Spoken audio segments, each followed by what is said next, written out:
Hello everyone, welcome to my channel B&B CBS Gossip 24.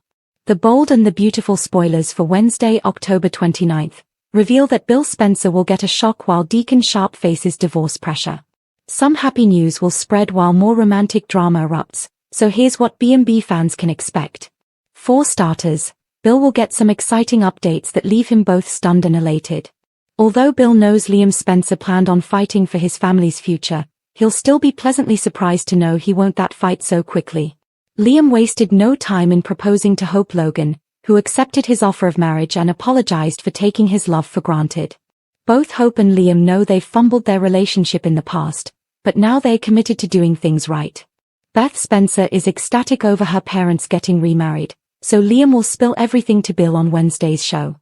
Bill will have a chance to react to the engagement and Liam's reunion dreams coming true, so he'll be thrilled for his son. Since Liam is looking forward to a new chapter with Hope, he might hint that Bill could fight for Katie Logan, too.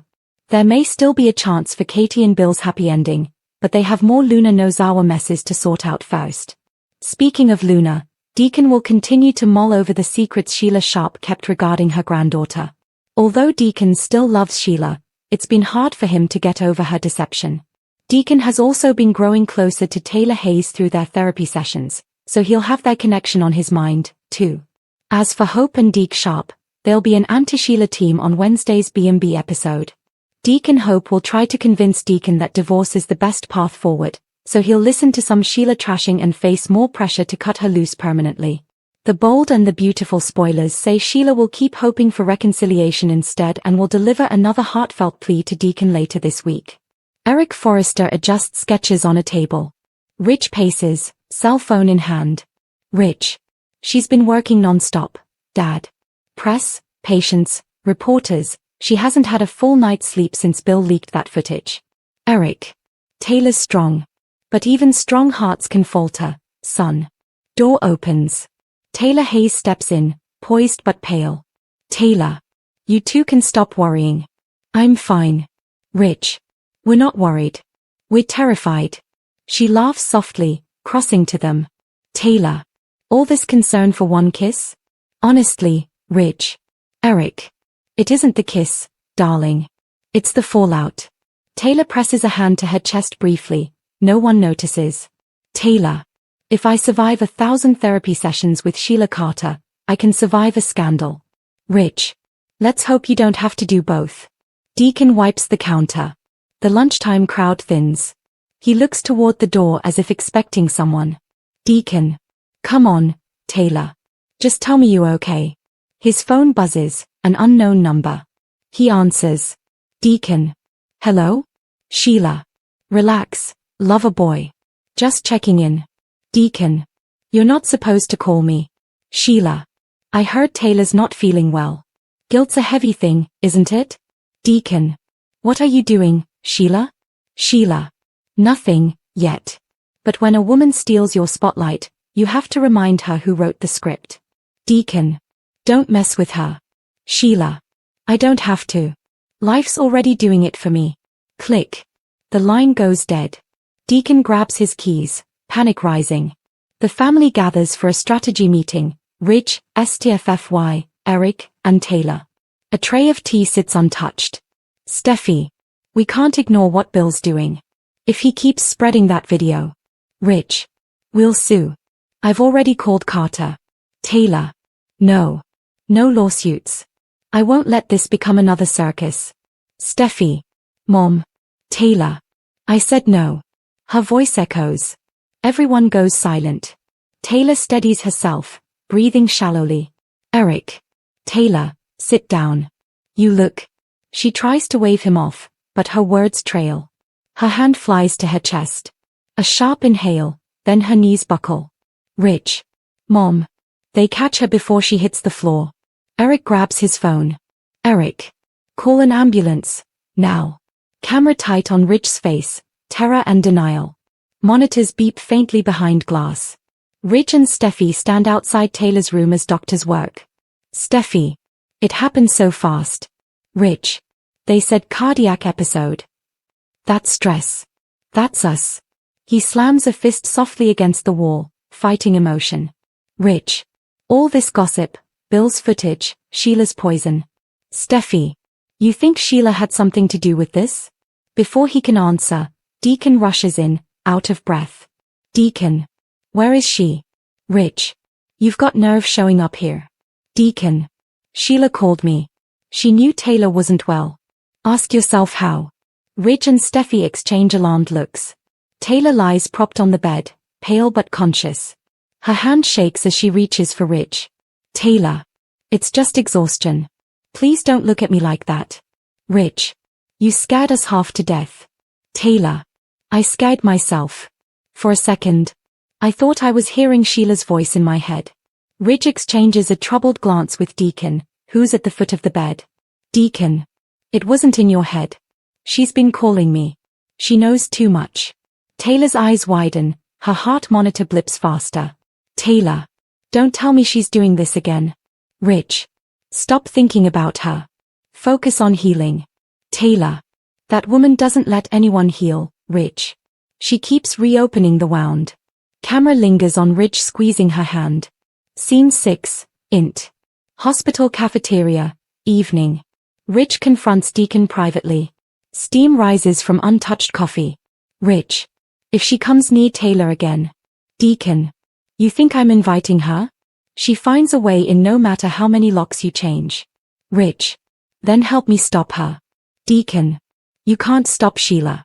You can only stay one move ahead. Beat. Rich studies him. Rich. Then stay ahead. For Taylor's sake. Rain streaks the window. Sheila sits cross-legged on the couch, a box of keepsakes spread out, photographs, letters, an old Forrester Press clipping of Taylor. Sheila. You always had the world's sympathy. The saint. The healer. But even saints fall. She picks up the phone, fingers hovering over Deacon's contact, then chooses another number instead. Sheila. Interphone. Yes, it's me. No, I won't be ignored. If she collapses again, it won't be because of me. It'll be because she finally saw the truth. She hangs up, face unreadable. Taylor wakes to dim light. The corridor outside is empty. A soft knock, the door creaks open. Taylor. Rich? No answer. A woman's silhouette stands at the foot of the bed. Voice low, familiar. Sheila. You look peaceful. I was almost afraid to wake you. Taylor. How did you get in here? Sheila. You'd be amazed what charm and a nurse's badge can do. Taylor presses the call button. Sheila steps forward, hand raised lightly. Sheila. Relax. I'm not here to hurt you. Taylor. Then why are you here? Sheila. Because I needed you to know. I didn't want this. But every time you take something from me, my son, my peace, it breaks me. Taylor. That's not how healing works. Sheila. I don't heal, Taylor. I adapt. Taylor's monitor quickens, she steadies her breath. Taylor. You're wrong. You can stop this cycle. You just have to walk away. For a moment, Sheila falters, the briefest flicker of conscience. Sheila. Walk away? From the only person who still believes I can change? Taylor. You don't need belief, Sheila. You need help. Footsteps in the hallway. Deacon's voice echoes. Deacon. Taylor? You awake?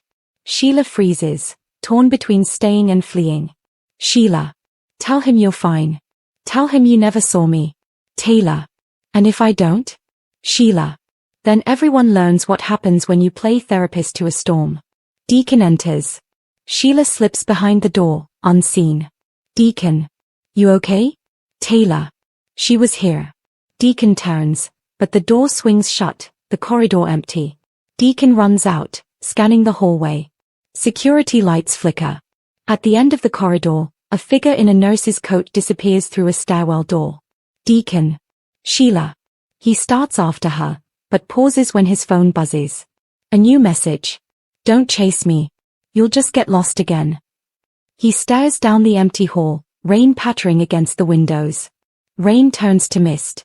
Sheila steps out into the glow of streetlights, removes the nurse's badge, and looks back at the hospital window where Taylor's light still burns.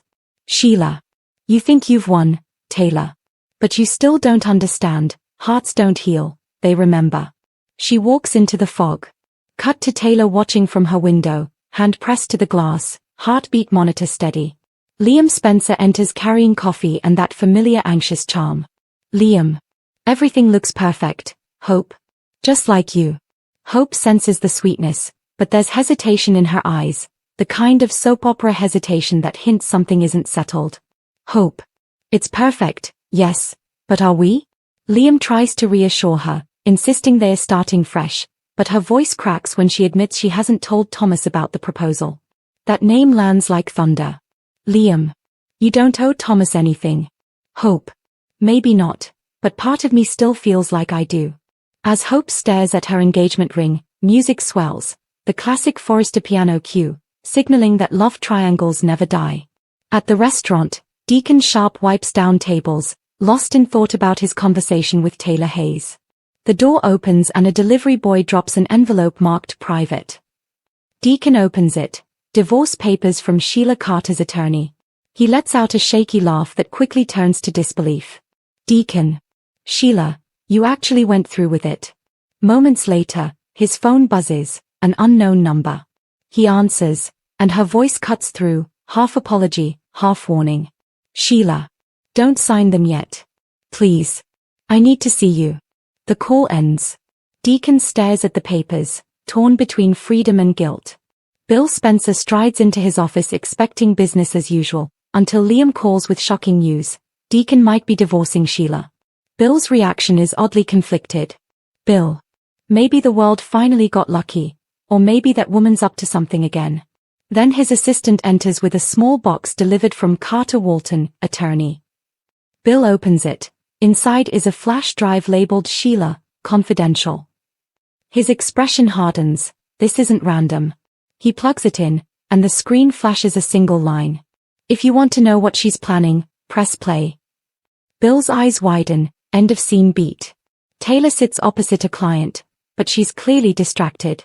Her professionalism slips as her mind drifts back to the kiss with Deacon.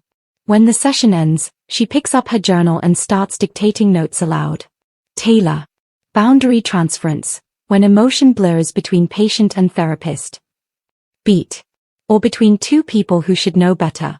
She looks toward the window, conflicted yet alive, a woman reborn by danger. Suddenly, her phone lights up with a call from Steffi. Steffi. Mom, we need to talk. Bill's digging into Deacon again. Whatever's between you two, keep your distance. Taylor's silence says it all. The restaurant is closed. Deacon stands over a single candle, the divorce papers beside it. He's about to sign when the door opens quietly. Sheila Carter walks in, wearing a raincoat and remorse. Sheila. You look ready to erase me. Deacon. You gave me the pen. Sheila. Because I thought it was what you wanted. I was wrong. She moves closer, her vulnerability is disarming. Deacon tries to stay strong, but emotion spills. Deacon. You nearly ruined my life, Sheila. Sheila. And you nearly saved mine. A long pause.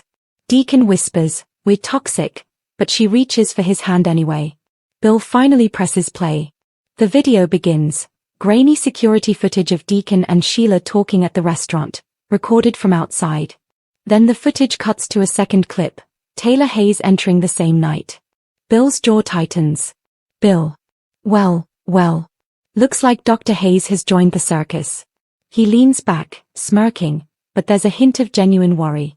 Bill knows secrets this tangled can blow up entire families. Taylor sits on her couch, sipping tea, when Ridge knocks and steps in. He notices her faraway look. Ridge. You've got that I made another dangerous choice face. Taylor. Maybe I did. She doesn't confess, but Ridge senses it. He tells her Bill's snooping, and that Deacon might be pulled into another scandal. Taylor's eyes widen, not just concern, but something deeper. Ridge, softly. Tell me you're not involved. Her silence is deafening. The lights are dim. Sheila has gone, the candle burns low. Deacon picks up the phone to call Taylor, hesitates, then answers a new text from an unknown number. She signed the papers. You're free, for now. He looks around the empty restaurant, uneasy. The camera pans to the corner, a security camera blinks red. Cut to Bill Spencer, watching the feed on his computer, whispering. Bill. You're not the only one keeping secrets, Deacon. Steffi Forrester bursts in, phone in hand, eyes blazing. Hope Logan looks up from the mood boards. Steffi. Bill Spencer's poking around your dad's restaurant again. You know what that means, right? Hope. That he can't stand not being the center of attention? Steffi. It means another scandal, and this time it's going to drag my mother into it. Hope freezes. The mention of Taylor unsettles her. Hope. Deacon hasn't done anything wrong. Steffi. He never does, until he does. Camera lingers on Hope's worried face. Bill Spencer stares at paused security footage of Deacon and Taylor sharing that charged conversation. Liam walks in mid-sentence. Liam. Dad, you called an emergency meeting, what's going on? Bill. Something that could blow up the Forresters and the Logans.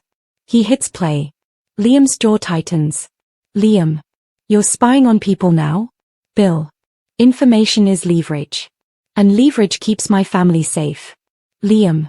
Or it destroys everyone else's. A long father-son stare down. Neither blinks. Taylor packs up files when the door swings open. Bill. He closes it behind him with that silky menace. Bill. Dr. Hayes. We need to talk about your extracurricular counseling. Taylor. If you're here about Deacon, turn around and walk out. Bill. I'm here about you. You keep telling people you heal chaos, but you keep falling in love with it. She steps forward, unflinching. Taylor. And you keep pretending you're the cure when you're the disease. He smirks, half admiration, half warning. Bill. Careful. If I release what I know, chaos might be all you've got left. She doesn't move. The tension between therapist and Sharp crackles. The restaurant is quiet. Deacon Sharp stands at the bar when Rich Forrester strides in. Rich. We need to clear the air, now. Deacon. If this is about your ex-wife, I already got the lecture from your daughter. Rich. This isn't a lecture. It's a warning. Bill's watching you, and when he moves, he doesn't miss. Deacon. Tell him to aim higher. I'm not scared of him anymore. Rich. You should be. He's got footage. Deacon goes still, eyes narrowing. Deacon. Footage of what? Rich. You. And Taylor. And that's all I'm saying. Beat. Deacon's throat works, the weight of it sinks in. Sheila Carter flips through a tabloid with her name splashed across the cover. Sheila's divorce from Deacon, real or ruse? She throws it down and dials. Sheila. You promised the story wouldn't leak. Voice. Public sympathy, Sheila. You need it. Sheila. I need control. Whoever leaked this better pray I don't find them. She ends the call, pacing. Then she opens her laptop. Inside, folders labeled Bill, Taylor, Rich. Her voice soft, trembling. Sheila. If they want a monster, maybe it's time they remember what one looks like. Rich, STFFY, and Eric gather. The air crackles with family tension. Eric. It's Halloween. Can we have one night without a scandal? Steffi. Not when Bill Spencer's digging through our lives. Rich. He's got a video. Taylor and Deacon. Eric. Good grief. How many times must we pay for loving the wrong people? They fall silent, the Forrester coats heavy in the room. Deacon finishes locking up. His phone buzzes, unknown number again. He hesitates, answers. Deacon. Who is this? Voice. The one who sent Bill the footage. You're welcome. Deacon. Why? Because the truth makes good television. The line clicks dead. He spins, door ajar, a chill draft. He rushes outside. Wind gusts, papers swirling. A black car idles at the curb. Inside, Bill Spencer watches from the driver's seat, face unreadable. In the passenger seat, Sheila. She smirks faintly. Sheila. You wanted to know what she was hiding. Now you do. Bill. You used me. Sheila. No, Bill. I partnered with you. Big difference. He turns to her, stunned that she's back in his world. Bill. You're supposed to be gone. Sheila. And yet, here I am. Happy Halloween. She opens the door, steps into the rain, vanishing into shadow. Taylor reviews her notes, trying to steady herself. Her phone buzzes with an unknown video file. She hesitates, hits play, and gasps. It's the security footage. Hal and Deacon, hand in hand, caught in grainy color. Cut to her reflection in the dark window, horrified, tearful, determined. Taylor. What have you done, Bill?